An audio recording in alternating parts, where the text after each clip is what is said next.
Lyon demain, le quart d'heure lyonnais, toute l'actualité chaque matin. Parce que Lyon demain se dessine aujourd'hui, voici l'essentiel de l'actualité. En ce mercredi, nous sommes le 30 décembre. Olivier Véran exclut un reconfinement local ou général pour endiguer l'épidémie de Covid-19.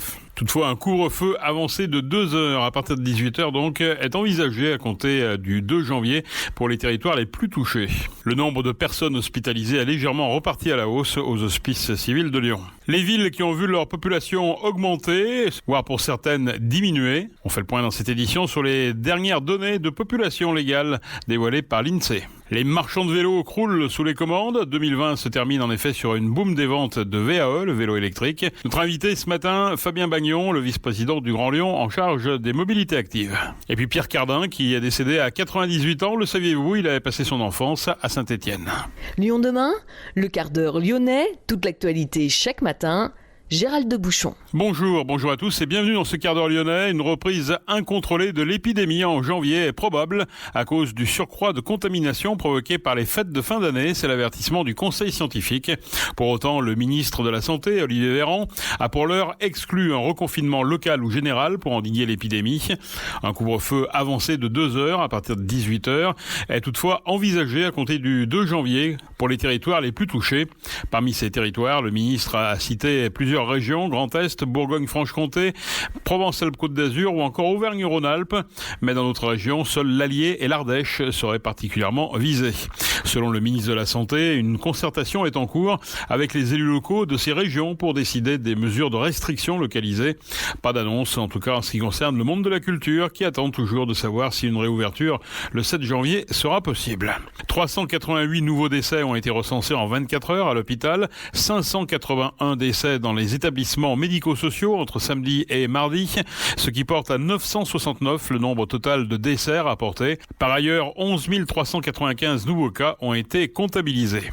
Le nombre de personnes hospitalisées est légèrement reparti à la hausse aux hospices civils de Lyon. 335 patients Covid+, pris en charge aux HCL, soit 12 de plus qu'il y a une semaine. 191 sont hospitalisés en médecine, 68 en réanimation, 76 en soins de suite et réadaptation. Plus largement, 42 nouveaux patients Covid+, ont été pris en charge dans les hôpitaux du Rhône. Au total, 1009 personnes Covid+, sont hospitalisées dans le département. Les services de réanimation ont pris en charge 12 nouveaux patients en 24 heures. 136 patients Covid+, étaient hier en réanimation, soit 4 de moins. Et puis 11 personnes sont décédées des suites du Covid dans les services hospitaliers du Rhône en 24 heures. Lyon demain, la radio lyonnaise à écouter partout dans le monde. Les nouvelles données de population légale dévoilées par l'INSEE, le département du Rhône comptait 1 859 524 habitants, pour être très précis, recensés au 1er janvier 2018, soit 79 679 de plus qu'en 2013 et 169 000 de plus qu'en 2008. Avec 1 399 000 habitants, le Grand Lyon représente à lui seul les 3/4 du nombre d'habitants dans le département. De 2013 à 2018, la métropole a accueilli 0,9% d'habitants supplémentaires. Lyon, à lui seul, regroupait 518 635 Lyonnais en 2018 contre 500 715 en 2013. C'est donc une hausse de 0,7%. En 10 ans, la ville a gagné plus de 44 000 habitants. Si on va aller un peu plus dans le détail au niveau des arrondissements, le 5e affiche une hausse de 1,3%. Suivent le 7e arrondissement, plus 1%, puis les 8e et 9e arrondissements. Le 6e progresse également de 0,8%. À l'inverse, le 1er arrondissement, donc les Pentes, progresse seulement de 0,1%. La Presqu'île ne gagne plus d'habitants et la Croix-Rousse en perd 0,3%. Dans l'Est lyonnais, c'est Vaux-en-Velin qui affiche la meilleure progression avec 2,9% d'habitants supplémentaires. Les Vaudais sont désormais 50 823. 5,9% d'habitants supplémentaires entre 2013 et 2018 à Satoné-Camp.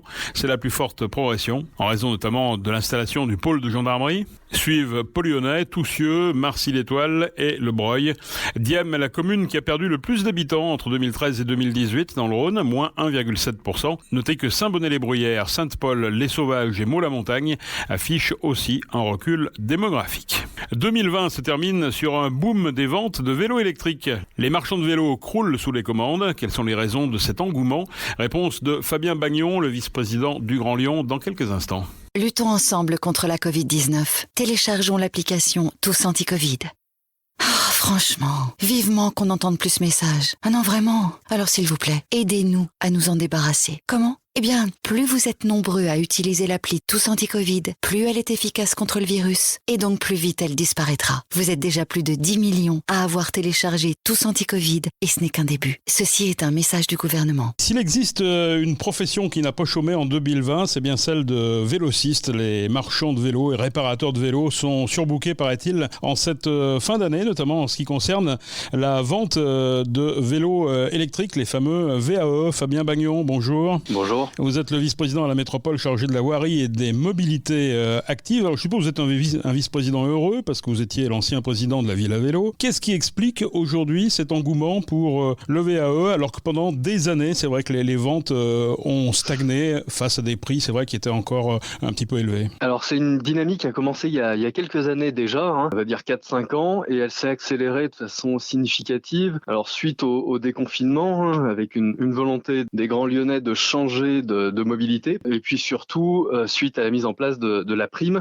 alors qui existait déjà, mais qui était portée à 500 € maximum lors de la première crise sanitaire. Alors ce qui est paradoxal, c'est que justement cette prime qui fonctionne bien, on nous dit que la métropole va y mettre un terme dans quelques heures, le 31 décembre au soir. Alors on ne va pas y mettre un terme. Effectivement, elle fonctionne très très bien. On aura autour de 14 000 dossiers à la fin de cette année. On est en train de revoir ces conditions pour l'année 2021, puisqu'en fait cette prime a été mise en place pour 2020. On regarde du côté de critères de revenus pour en faire une prime plus sociale. Alors la vraie raison, c'est en fait que ça coûte cher. Je crois que ça a coûté 5 millions à la collectivité, c'est ça cette prime? Oui, alors on n'a pas le chiffre exact, mais si on considère qu'on aura 14 000 dossiers, effectivement on devrait arriver autour de 5 millions. C'est un certain coût pour la collectivité dont les finances sont contraintes par nature, et encore plus actuellement avec la crise sanitaire. Donc effectivement, nous allons chercher à optimiser son coût global en souhaitant aider les personnes qui ont le plus besoin de cette aide financière. Oui, parce que cette incitation, ça en vaut la peine quand même. Il s'agit de diminuer la voiture, de diminuer la pollution, de diminuer les bouchons. Oui. Alors c'est effectivement un dispositif qui fonctionne très bien. Il est très incitatif pour changer de mobilité, pour abandonner sa voiture et se déplacer à vélo assistance électrique. Le vélo assistance électrique est un outil qui permet de se projeter sur des distances bien supérieures au vélo mécanique. On peut facilement atteindre des distances de 10 et pour certaines personnes 15 km. Alors vous voulez une prime qui soit plus sociale, ça veut dire quoi? Ça veut dire que jusqu'à présent ce sont surtout des classes aisées quand même qui ont fait l'achat de ces VAE? Alors on n'a pas de chiffre précis, mais effectivement on sait que sociologiquement l'intérêt pour ce type de vélo assistance électrique ont un certain coût, effectivement plus importante chez les classes aisées. Il est tout à fait important d'essayer d'inciter les personnes qui ont moins de revenus financiers à s'en équiper, puisque c'est eux dont la mobilité est la plus chère. Souvent ils sont contraints d'utiliser des voitures vieillissantes avec des coûts de carburant très élevés. Alors c'est bien cette histoire de faire progresser effectivement le vélo dans la ville, mais est-ce que le reste suit notamment? Alors on voit que les marchands de vélos déjà sont un petit peu surbookés, les pistes cyclables, où on en est exactement? Est-ce qu'elles ne deviennent pas un petit peu étroites? Est-ce que les bouchons finalement on ne va pas les retrouver sur les pistes cyclables? Alors heureusement on a de la marge sur les aménagements cyclables, mais effectivement la dynamique qui avait été annoncée extrêmement forte se concrétise, elle s'accélère même sur 2020 puisqu'on est autour de plus de 25% de trafic vélo. Il s'agit bien d'anticiper, de répondre à cette dynamique. Sur le mandat, nous avons annoncé 2000 km d'aménagement cyclable, donc c'est le double de ce qui existe, la création du maintenant fameux réseau express vélo de 250 km, un réseau très qualitatif, sûr, continu, qui viendra relier à terme toutes les villes de la métropole pour pouvoir se déplacer à vélo si on le souhaite sur tout le territoire. Et y compris sur des chaussées qui n'étaient pas prévues, n'étaient pas étudiées pour ça, n'avaient pas la largeur suffisante. Alors c'est l'expérimentation à Saint-Genis-Laval, vous appelez ça le Chaussidou. C'est un aménagement de voirie qui est assez surprenant. Est-ce que vous nous expliquez? Alors c'est pas tout à fait une expérimentation, parce que c'est un dispositif qui a déjà été utilisé sur la métropole au moins loin dans 2 autres communes, notamment à Charly depuis quelques années et puis plus récemment à Écully. C'est un aménagement qu'on réalise souvent par défaut. Donc là, Saint-Genis-Aval, c'est une rue sur laquelle il n'y a pas suffisamment d'espace, elle n'est pas suffisamment large sur tout son profil pour accueillir des bandes ou voire même mieux des pistes cyclables. Voilà, donc dans un premier temps, elle a été aménagée avec cette voie centrale, enfin cette chaussée à voie centrale banalisée, autrement dit plus simplement le chaussée-doux, qui permet de sécuriser l'usage du vélo et qui nécessite effectivement aux voitures de ralentir, puisqu'il n'y a qu'une voie centrale pour se croiser et surtout pour croiser les cyclistes. Alors ça nécessite bien sûr, je suppose, une limitation de vitesse. Est-ce qu'on risque pas de se retrouver avec des collisions frontales ? Alors le retour d'expérience est très positif. C'est un dispositif qui existe dans le code de la route, qui a été validé par le CEREMA qui assure l'expertise au niveau français. Et puis dans d'autres pays européens, ce genre de dispositif existe depuis des dizaines d'années sans qu'il y ait eu une accidentologie notable. Même au contraire, c'est un aménagement qui permet de diminuer la vitesse des véhicules. Moi, je l'ai constaté, c'est assez impressionnant sur la route de Vourles où les voitures roulaient souvent très vite. Il y a quelques aménagements des ralentisseurs, mais entre les ralentisseurs, les voitures roulaient des vitesses très excessives. Et là, c'est impressionnant. Les voitures roulent beaucoup plus doucement, sont beaucoup plus attentifs aux autres usagers et c'est même très sécurisant pour les automobilistes eux-mêmes. Comment ont réagi les habitants de Saint-Genis-Laval et les élus ? Parce que ce qu'on vous reproche souvent, Fabien Bagnon, c'est de prendre des décisions un petit peu sans concertation et d'aller un petit peu vite en besogne. Là, en l'occurrence, les élus sont très favorables. C'est-à-dire que la maire de Saint-Genis-Laval a dans son programme un plan vélo, une volonté forte de développer les aménagements cyclables. Et lorsque,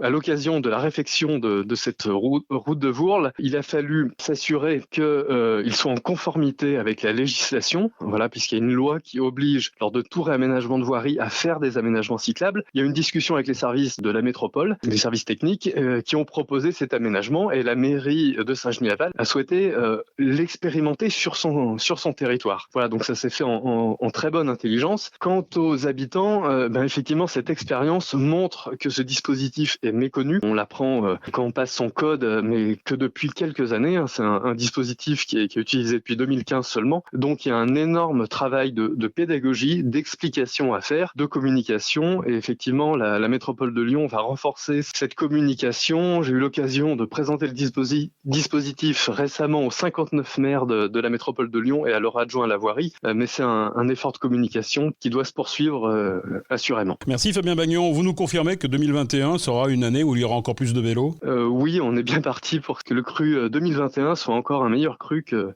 2020. Merci Fabien Bagnon, excellente fin d'année. Merci à vous, bonne année. Lyon demain, la radio lyonnaise à écouter partout dans le monde. Pierre Cardin est décédé à 98 ans. Arrivé en France à l'âge de 2 ans, le couturier a grandi dans la Loire. Il commence sa carrière à Saint-Étienne comme apprenti chez un tailleur. Le couturier a quitté Saint-Étienne dans les années 40 pour rejoindre Paris où son destin l'attendait. Créateur à l'esthétique futuriste, Pierre Cardin connaît le succès dès ses débuts avec ses robes bulles.